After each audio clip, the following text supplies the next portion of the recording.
కార్మికులు కవులు కళాకారులను సన్మానించే నంది అవార్డు కార్యక్రమం తెలంగాణ రాష్ట్రం వచ్చిన తర్వాత కాలగర్భంలో కలిసిపోయింది 10 సంవత్సరాలు. మళ్ళీ రెండవ తెలంగాణ రాష్ట్ర ముఖ్యమంత్రిగా నేను బాధ్యతలు చేపట్టిన తర్వాత మీతో ఒక సత్సంబంధాలు ఏర్పరచుకోవాలి, మీ సమస్యల్ని తెలుసుకోవాలని మిత్రుడు నిర్మాత దిల్ రాజు గారిని ఫిలిం డెవలప్మెంట్ కార్పొరేషన్ చైర్మన్ గా,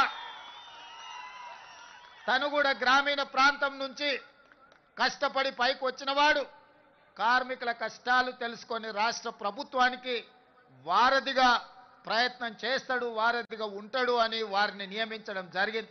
వారితో మాట్లాడి తెలుసుకొని ఆగిపోయిన నంది అవార్డుల కార్యక్రమాన్ని కార్మికులకు కళాకారులకు ప్రజా యుద్ధ నౌక తండాలలో గూడాలలో మారుమూల పల్లెల్లో ఉండే పేదల కోసం జీవితం సర్వం త్యాగం చేసిన గద్దర్ అన్న పేరు మీద గద్దర్ ఫిలిం ఫేర్ అవార్డ్స్ ని ఒక కళాకారుడి పేరు పెట్టి, ఒక పోరాట యోధుడు ఒక విప్లవకారుడి పేరు పెట్టి 10 సంవత్సరాలు ఆగిపోయిన గద్దర్ ఫిల్మ్ అవార్డ్స్ ని గొప్పగా నిర్వహించడం ద్వారా ఈ దేశంలోనే పరిశ్రమకు ఆదర్శంగా నిలబడే ప్రయత్నం చేసినాం. ఆనాడు మీ శ్రమతో నంది అవార్డులు సాధించడమే గొప్ప అనుకున్నాం.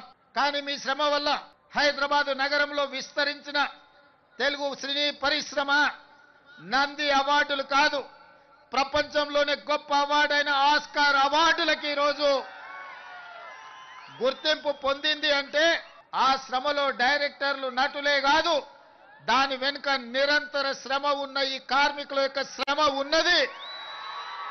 మీ రక్తాన్ని చెమటగా మార్చి దారబోసి షూటింగ్ లో ఫైటర్స్ ప్రాణాలు వదులుకుంటే ఈనాడు ఆస్కార్ అవార్డులు రావడం జరిగింది.